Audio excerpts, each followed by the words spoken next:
स्वागत है। आज हम कुछ दिलचस्प दस्तावेजों की गहराई में उतर रहे हैं। इनका शीर्षक है माइकल बरी crash predictions and market insights. हाँ। इन दस्तावेजों से हमारा मकसद है माइकल बरी नाम के इस शख्सियत के बारे में मतलब खास जानकारी निकालना। कौन है ये? हाँ। कैसे उन्होंने 2008 के उस बड़े वित्तीय संकट का अंदाजा लगाया था और आजकल बाजारों को लेकर वो क्या सोचते हैं। सही। चलिए मिलकर इन दस्तावेजों को खंगालते हैं। बिल्कुल। तो ये दस्तावेज हमें एक ऐसे व्यक्ति से मिलवाते हैं जिनका नाम जुड़ा है 2008 के वित्तीय संकट की भविष्यवाणी से। हाँ, माइकल बरी। अगर किसी ने द बिग शॉर्ट फिल्म देखी है तो क्रिश्चियन बेल का वो किरदार वो याद है? हाँ हाँ बिल्कुल, वो थोड़ा अलग थलग सा रहने वाला जीनियस। हाँ, सामाजिक तौर पर शायद उतना सहज नहीं, लेकिन आंकड़ों और तथ्यों में क्या कहते हैं, माहिर। हाँ। असल में वो किरदार माइकल बरी पर ही आधारित था। बिल्कुल सही। और यहाँ एक बेहद चौंकाने वाली बात सामने आती है। ये शख्स मूल रूप से एक डॉक्टर थे। हाँ, ये बहुत इंटरेस्टिंग है। एक मेडिकल डॉक्टर। जानकारी इशारा करती है कि वो न्यूरोसाइंस रेजिडेंसी कर रहे थे, दिमाग के डॉक्टर। सोचिए जरा। लेकिन अपने खाली समय में वो फाइनेंस और निवेश के बारे में पढ़ते थे और इंटरनेट फोरम पर स्टॉक मार्केट पर अपने विश्लेषण पोस्ट करते थे। ये अपने आप में काफी अनोखी बात है। मतलब एक डॉक्टर जो दिमाग का अध्ययन कर रहा है, वो अचानक वित्तीय बाजारों का इतना गहरा विश्लेषण करने लगे। हाँ, दस्तावेज बताते हैं कि उनका विश्लेषण इतना जबरदस्त और तार्किक होता था कि वैनगार्ड जैसी बड़ी कंपनियों और जोएल ग्रीनब्लैट जैसे दिग्गज निवेशकों ने उन पर ध्यान देना शुरू कर दिया। अच्छा। उनका ऑनलाइन लेखन सिर्फ शौकिया नहीं था, उसमें एक प्रोफेशनल लेवल की गहराई थी। बिल्कुल। और इसी ध्यान ने क्या कहते हैं रास्ता खोला। आखिरकार उन्होंने अपनी मेडिकल रेजिडेंसी छोड़ दी। बहुत बड़ा फैसला। हाँ। सोचिए कितना बड़ा फैसला रहा होगा। और साल 2000 में अपना खुद का हेज फंड सायोन कैपिटल शुरू कर दिया। वाह। एक डॉक्टर से सीधे वॉल स्ट्रीट के बड़े खिलाड़ी बनने तक का सफर, ये तो किसी कहानी जैसा लगता है। हाँ, और यहीं से उनकी वो कहानी शुरू होती है जिसके लिए वो सबसे ज्यादा जाने जाते हैं, 2008 का संकट। इन दस्तावेजों में 2005 का साल एक अहम मोड़ की तरह उभरता है। उस वक्त का माहौल याद करें जरा। हाँ। अमेरिका में रियल एस्टेट बूम पर था। घर खरीदना मानो पैसे छापने की गारंटी समझा जा रहा था। हर तरफ यही हवा थी कि भाई घरों की कीमतें गिर ही नहीं सकती। हाँ, रियल एस्टेट सबसे सुरक्षित निवेश है। ये जुमला तो जैसे हर किसी की जुबान पर था। बैंक एकदम आसानी से लोन बांट रहे थे। बिल्कुल, लोग खुशी खुशी घर खरीद रहे थे। एक तरह का सामूहिक आशावाद, बिल्कुल बिल्कुल, एक बबल बन रहा था। लेकिन इसी माहौल में बरी ने कुछ ऐसा देखा जो बाकियों को नजर नहीं आ रहा था। वो क्या था? यही तो उनकी खासियत है ना? यहीं पर उनका वो अलग अंदाज सामने आता है। जहां बाकी लोग सिर्फ बढ़ती कीमतों को देख रहे थे, बारी ने कर्ज की क्वालिटी पर ध्यान दिया। अच्छा। दस्तावेज इस बात पर रोशनी डालते हैं कि उन्होंने हजारों व्यक्तिगत मॉर्गेज लोन्स के प्रोस्पेक्टस खंगाले। हजारों मतलब एक-एक करके? हाँ, मतलब बहुत डिटेल्ड काम। उन्होंने पाया कि बड़ी संख्या में जो लोन दिए जा रहे थे, खासकर सब प्राइम कैटेगरी वाले। सब प्राइम यानी वो जो कमजोर क्रेडिट वालों को दिए गए। हाँ बिल्कुल, जिनके डिफॉल्ट होने का खतरा ज्यादा था। उन लोन्स की शर्तें बेहद जोखिम भरी थी। कई लोग अपनी शुरुआती कम ब्याज दरें खत्म होने के बाद बढ़ी हुई किस्तें चुकाने की हालत में ही नहीं थे। असल में वो डिफॉल्ट करने वाले थे। ओहो, मतलब उन्होंने उस चमक दमक के पीछे छिपे अंधेरे को देखा। उन्होंने समझा कि ये पूरा शानदार दिखने वाला बाजार असल में बहुत कमजोर नींव पर खड़ा है। एग्जैक्टली। ये तो वाकई भीड़ से बिल्कुल उल्टी दिशा में सोचना हुआ। हाँ बिल्कुल, ये सिर्फ अलग सोचना नहीं था, ये उस सोच पर टिके रहना था जब पूरी दुनिया आपको गलत कह रही हो। उन्हें यकीन हो गया था कि ये हाउसिंग बबल फटेगा जरूर। और तब उन्होंने वो कदम उठाया। और फिर जैसा इन दस्तावेजों में बताया गया है, उन्होंने एक बहुत ही साहसिक, बल्कि उस समय के हिसाब से देखा जाए तो लगभग पागलपन भरा कदम उठाया। हाँ, वो बड़े बड़े निवेश बैंकों के पास गए, गोल्डमैन सैक्स, ड्यूश बैंक। और उनसे एक ऐसा सौदा करने को कहा जो पहले किसी ने सुना नहीं था। वो अमेरिकी हाउसिंग मार्केट के गिरने पर दांव लगाना चाहते थे। सोचिए जरा, आप बैंक के पास जाकर कहें कि आपका सबसे मुनाफे वाला धंधा डूबने वाला है और आप उसी पर शर्त लगाना चाहते हैं। क्या रिएक्शन था बैंकों का? मतलब दस्तावेज बताते हैं कि बैंकों को पहले तो यकीन ही नहीं हुआ, कुछ हंसे भी होंगे। जाहिर है, ये वैसा ही था जैसे कोई कहे कि सूरज कल पश्चिम से उगेगा। लेकिन बरी अड़े रहे। उन्होंने एक खास किस्म का वित्तीय इंस्ट्रूमेंट इस्तेमाल करने का प्रस्ताव रखा। हाँ, क्रेडिट डिफॉल्ट स्वैप्स, CDS। बिल्कुल, क्रेडिट डिफॉल्ट स्वैप्स। इसे आप सरल भाषा में उन मॉर्गेज बॉन्ड्स पर खरीदा गया बीमा समझ सकते हैं जिनके डूबने का बरी को पूरा अंदेशा था। तो अगर वो बॉन्ड्स फेल होते, जिनके बारे में लगभग सब मान रहे थे कि वो बिल्कुल सुरक्षित हैं, तो बरी को पैसा मिलेगा। सही। ये तो सिर्फ भविष्यवाणी नहीं थी, हाँ। ये अपनी भविष्यवाणी पर अरबों डॉलर लगाने जैसा था। क्या हिम्मत थी! सही कहा। ये एक बहुत बड़ा कैलकुलेटेड रिस्क था। उन्होंने अपने फंड का काफी बड़ा हिस्सा इन सीडीएस को खरीदने में लगा दिया। और फिर इंतजार शुरू हुआ। इंतजार आसान नहीं रहा होगा। बिल्कुल नहीं। दस्तावेज इस बात का भी जिक्र करते हैं कि उनके निवेशकों का दबाव बढ़ रहा था। जब तक बाजार गिरना शुरू नहीं हुआ, तब तक इन सीडीएस के प्रीमियम भरने पड़ रहे थे। अच्छा, तो खर्चा भी हो रहा था। हाँ, जिससे फंड को नुकसान हो रहा था। उन पर भारी दबाव था कि वो अपनी पोजीशन छोड़ दें, कि वो गलत हैं। लेकिन वो टिके रहे। और फिर 2007 के अंत और 2008 में वही हुआ जिसका उन्हें डर था, या कहें जिसका उन्होंने अनुमान लगाया था। सब प्राइम मॉर्गेज धड़ाधड़ डिफॉल्ट होने लगे। धड़ाधड़। बड़ी बड़ी वित्तीय कंपनियां जो इन मॉर्गेज से जुड़े इंस्ट्रूमेंट्स में भारी निवेश किए बैठी थीं, दिवालिया होने के कगार पर आ गईं। लीमन ब्रदर्स जैसा प्रतिष्ठित बैंक डूब गया। हाँ, वो तो ऐतिहासिक घटना थी। और दुनिया भर में एक भयानक आर्थिक मंदी छा गई। और इस सबके बीच इस पूरी तबाही के बीच माइकल बरी का विश्लेषण सही साबित हुआ। उनके क्रेडिट डिफॉल्ट स्वैप्स की कीमत आसमान छू गई। वाव! दस्तावेज बताते हैं कि सायोन कैपिटल ने अपने निवेशकों के लिए लगभग $700 मिलियन से ज्यादा का मुनाफा कमाया, और बरी खुद भी करोड़पति बन गए। अविश्वसनीय। उन्होंने न सिर्फ संकट का अनुमान लगाया, बल्कि उस अनुमान पर टिके रहकर भारी मुनाफा भी कमाया।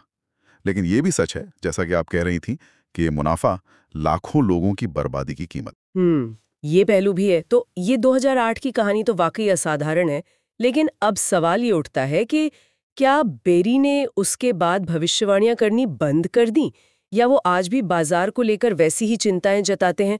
इन दस्तावेजों से क्या पता चलता है? नहीं, उन्होंने चिंताएं जताना बंद नहीं किया, बिल्कुल नहीं। बल्कि दस्तावेज बताते हैं कि 2008 के बाद भी वो कई मौकों पर बाजार में बड़े क्रैश या गिरावट की आशंका जता चुके हैं। अच्छा। वो लगातार बाजार में बन रहे नए बुलबुलों, या क्या कहते हैं, अत्यधिक आशावाद के खिलाफ चेतावनी देते रहे हैं। क्या इसका कोई हालिया उदाहरण इन दस्तावेजों में मिलता है? कोई ताजा चेतावनी? हाँ, एक काफी ताजा उदाहरण दिया गया है 2023 की दूसरी तिमाही में, मतलब पिछले साल ही। हाँ। जानकारी सामने आई कि बरी ने अमेरिकी स्टॉक मार्केट के 2 बड़े सूचकांकों S&P 500 और नैस्डैक 100 के खिलाफ बड़ी पोजीशन ली थी। ओहो, कैसे? उन्होंने भारी मात्रा में पुट ऑप्शंस खरीदे थे। Put options? यानी मार्केट गिरने पर पैसा लगाने वाली बात। हाँ, बिल्कुल। पुट ऑप्शन खरीदना मूल रूप से बाजार या किसी खास स्टॉक के गिरने पर पैसा लगाने जैसा होता है। ये दिखाता है कि वो एक बड़ी गिरावट की उम्मीद कर रहे थे। मतलब 2008 जैसा न सही, पर वो फिर से एक बड़े करेक्शन या गिरावट का अनुमान लगा रहे थे। लगता तो यही है। उनकी सोच के पीछे क्या तर्क बताया गया है? क्यों उन्हें ऐसा लगा? दस्तावेज उनके हवाले से एक विचार रखते हैं जो शायद उनकी सोच को दर्शाता है। लोग फिर से वही गलती कर रहे हैं। बिना सोचे समझे जोखिम लेना, हद से ज्यादा आशावादी होना। ऐसा लगता है कि वो इतिहास को दोहराते हुए देखते हैं। Pattern recognition? हाँ, पैटर्न। उन्हें लगता है कि जब बाजार लंबे समय तक ऊपर जाता है, तो निवेशक तर्कसंगत सोचना बंद कर देते हैं और लालच हावी हो जाता है। ठीक वैसे ही जैसे 2008 से पहले हुआ था। वो वही पैटर्न पहचानते हैं। अत्यधिक मूल्यांकन, मतलब हाई वैल्यूएशन, बहुत ज्यादा अटकलबाजी यानी स्पेक्यूलेशन, और एक आम धारणा की इस बार सब ठीक है, इस बार अलग है। लेकिन क्या उनकी हर भविष्यवाणी सही साबित हुई है? क्या वो हमेशा बाजार की दिशा सही पकड़ पाते हैं? नहीं, और ये एक बहुत महत्वपूर्ण बिंदु है जिसे ये दस्तावेज भी उजागर करते हैं। माइकल बरी हमेशा सही नहीं होते। अच्छा। 2008 के बाद उन्होंने कई बार गिरावट की चेतावनी दी जो नहीं आई। कभी कभी बाजार उनकी अपेक्षा के विपरीत चलता रहा। जैसे कि 2023 वाली पोजीशन का क्या हुआ? उदाहरण के लिए 2023 में जो उन्होंने बड़ी पुट ऑप्शन पोजीशन ली थी, उसके बाद भी अमेरिकी बाजार कुछ समय तक ऊपर ही जाते रहे। तो उन्हें कोई अचूक भविष्यवक्ता मान लेना वो गलत होगा। तो फिर ऐसा क्यों है कि जब भी वो क्रैश जैसा कुछ कहते हैं या कोई बड़ी शॉर्ट पोजीशन लेते हैं तो पूरी वित्तीय दुनिया में मतलब हलचल मच जाती है? हाँ, अगर वो हमेशा सही नहीं होते तो लोग उन्हें इतनी गंभीरता से क्यों लेते हैं? इसकी मुख्य वजह है 2008 का उनका ट्रैक रिकॉर्ड। देखिए, उस संकट की इतनी सटीक और इतनी साहसिक भविष्यवाणी करने वाले बहुत कम लोग थे। ये तो है। उस एक सफलता ने उन्हें एक ऐसी प्रतिष्ठा दे दी है कि लोग उन्हें नजरअंदाज नहीं कर सकते।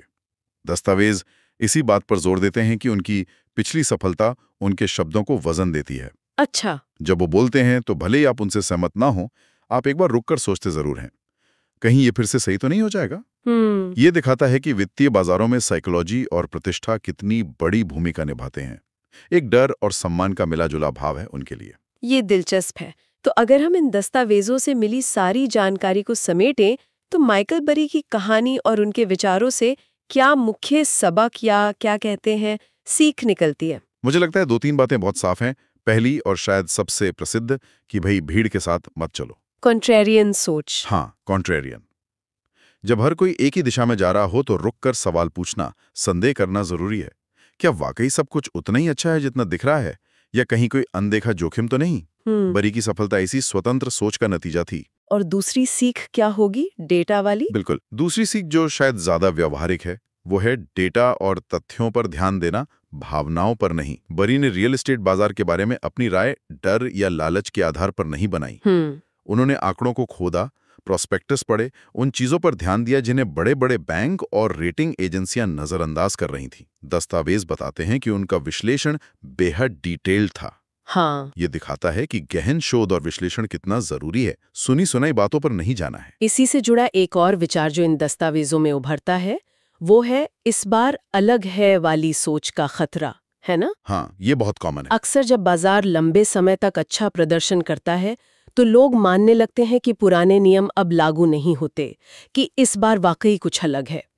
लेकिन इतिहास बताता है कि बाजार के बुनियादी चक्र अक्सर दोहराते हैं। बिल्कुल। बरी शायद इसी बात की याद दिलाते रहते हैं। लेकिन ये सब कहना आसान है, करना मुश्किल। भीड़ के खिलाफ जाना साइकोलॉजिकली बहुत कठिन होता है। हाँ, अकेले पड़ जाने का डर रहता है। आप अकेले पड़ सकते हैं, लोग आपका मजाक उड़ा सकते हैं, आप पर गलत होने का दबाव होता है। इसी तरह डेटा का निष्पक्ष विश्लेषण करना, अपनी धारणाओं को उससे प्रभावित न होने देना, ये भी एक कला है। सही। इसके लिए सिर्फ दिमागी मेहनत नहीं बल्कि भावनात्मक अनुशासन और साहस भी चाहिए। बरी की कहानी दिखाती है कि ये संभव है, पर आसान बिल्कुल नहीं। तो इन दस्तावेजों के हमारे इस विश्लेषण से माइकल बरी की एक काफी स्पष्ट तस्वीर उभरती है। एक डॉक्टर से निवेशक बनने का उनका अनोखा सफर, 2008 के संकट की वो यादगार भविष्यवाणी जो डेटा के गहरे विश्लेषण और भीड़ के विपरीत जाने के साहस पर आधारित थी। हाँ। और बाजार में अत्यधिक आशावाद और संभावित बुलबुलों को लेकर उनकी लगातार बनी रहने वाली चिंताएं, भले ही उनकी हर चेतावनी सटीक ना बैठी हो। हाँ, और ये दस्तावेज हमें एक महत्वपूर्ण बात याद दिलाते हैं कि स्थापित मान्यताओं पर सवाल उठाना जरूरी है। सिर्फ इसलिए किसी बात को मान लेना कि सभी मान रहे हैं, खतरनाक हो सकता है। खासकर जब पैसा दांव पर लगा हो। बिल्कुल।